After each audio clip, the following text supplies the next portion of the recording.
Hey, good day, good day, good day, good day. Hey, how everybody doing out there?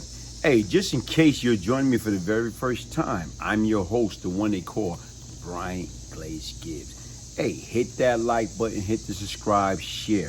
This is my ministry. What I talk about the good, I talk about the bad, I talk about the ugly. And you know what, folks, listen, like when I look at life and I look at everything that I've been through or whatever, listen, with life, you're going to have ups, you're going to have downs. And if you didn't have no problem, if life was easy, life wouldn't be worth living.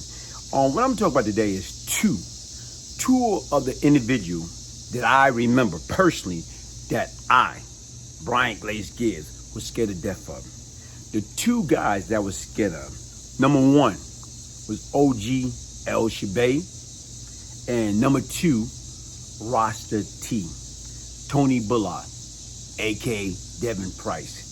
And you know what? Like, to me, like with OG Shebay,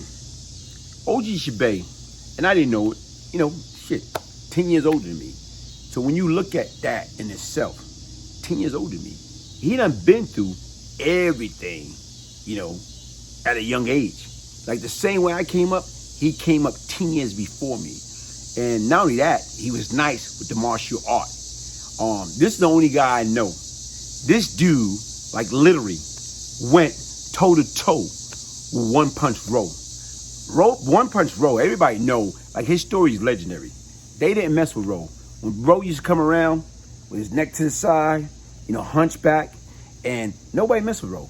Like here it is right now. We was in the city, like years ago, back in '79, like waiting for the ball to drop, in Manhattan, and 79 going to 1980, and Row knocked out a police horse.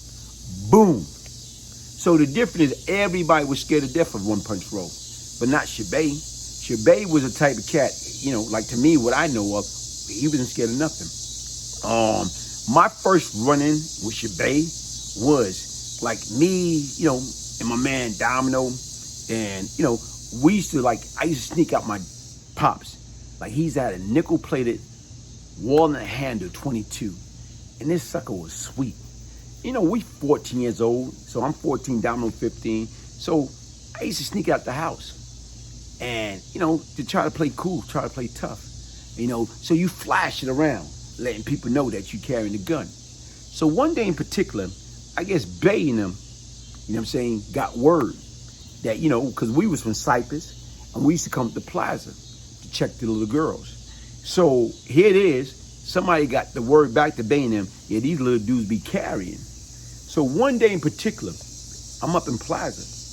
And I'm up in Plaza, Bay and his guys came up on me, got me in the staircase. Glaze, don't move. Put your hands up. And I'm like, got my hands up.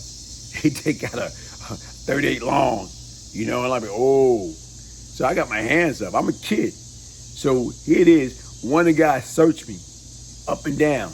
My whole body, leg, everything, waist, everything. Right there in the crotch, I don't got nothing. Because that particular day, I wasn't carrying my pop gun. So even with that, eventually, he wound up getting that. He wound up getting that gun because, my brother wound up having it and let Domino have it. And Babe eventually got it for Domino.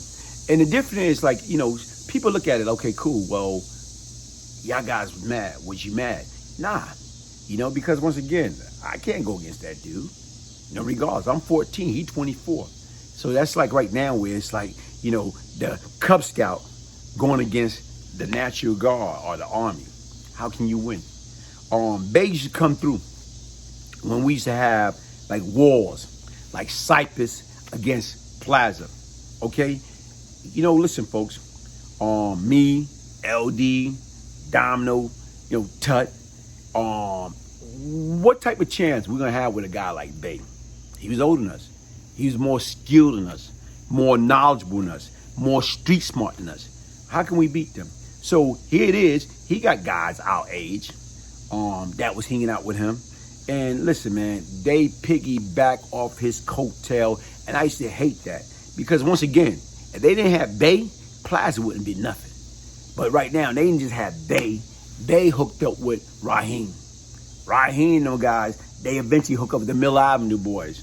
Like, you know what I'm saying, JB, Chad, all those guys. So they was all older gangsters. So the difference is when we got a beef with all of them. So when they come through Cypress, for whatever the situation may be, if I know Bay and them coming, I used to be like, get the heck out of there. I used to be running. And like everybody, when they know, we get the warning that Bay and them coming, and they used to come through like a little army, you know, I used to think I got a clear getaway, running to the building. Then all of a sudden you hear like somebody on the bullhorn, Glaze, I see you, come here. I'm like, oh man, what I'm gonna do? I could keep going upstairs, go to my apartment, and like, you know, hopefully when the smoke clear, but guess what? He gonna catch me one day. So I go back down. Gotta get chastised by Bay. And like I said right now, folks, it was just different, man. Like, you know, like I said, besides pulling out the gun, he always got in my behind, but he got in my behind basically trying to teach me, what are y'all doing? Y'all know y'all don't have no business out here. Y'all know y'all not built like that. What are y'all doing? But yet and still, come on. Y'all know y'all not built like that. But yet and still, what we do, we were still out there. Okay? Now, the second guy that I can remember was Rasta T. Now, Rasta T was a Jamaican. And the difference is right now is, man, like when Rasta T used to come through the projects, right now he's addressed to the T. You know, with his, you know, gangster velour hats, beavers. I'm talking about his 2-piece or 3-piece Teller suit. You know, I'm talking about right now all his gold and ruby and his medallion. And right now, like, Rasta T he was it. And basically, he had his little crew, but he was the man. All of them was up under him. From Mikey to Trini, may they so rest in peace, Eton. You know, he had a heck of a little crew. And they had a little weed spot everywhere. But when T used to come through there, guess what, man? He was like off limit. Like he was like a Rastafarian guard. You know, I'm talking about had dreads down to here and had those eyes. And when he come through, listen, nobody would even look his way. And the difference is because of his mere presence. And you know, the crazy part about it is this. I knew a guy that T had a baby by his sister. And when T had a baby by his sister, you know, like this cat, like let that go to his head. And what he let go to his head is because he knew how everybody was scared of T. He wanted to use that or try to piggyback off of T. And I remember one time he came around me and he was talking trash because he was a few years older than us. And he was talking trash about like, you know, like we ain't nobody because he's, you know, a few years older, like 3 years older than me. So basically he was like 17, I was like 14. And he came around popping mad trash. And when he came around popping mad trash, I said, look, man, I said, if you say that again, I will beat the living daylight out of you. I dare you to say that again. And right down was, guess what? He thought about that. And once again, what he did was he called himself, went back to his place. Hopefully because T had a baby by his sister that he went to get a gun. But I guess he couldn't find anything. So when he came back around me, you know what I'm saying, he got to try to front like he's going to come after me. So he took, I don't know, like it was like 2 Coke 45 bottles and broke it. And like, you know, well, what you want to do? And like I told him, I said, look, man, I'm letting you know. You come at me, I'm going to destroy you. You know, I'm going to demolish you. So he thought about that. Never came at me. And you know what? I kind of gained his respect. Because he's one of those guys that try to go around because they older. They was trying to intimidate you. But what he was trying to do is he was trying to live off of T reputation. And T, everybody knew that. T was a pure gangster. But besides that or whatever, you know what I'm saying? Not saying that his lifestyle is right, but everybody know, you can look in people's eye. You can look in a person like Shabey and Rasta T eye and know that he was not to be messed with. And as time went on, T wound up getting shot.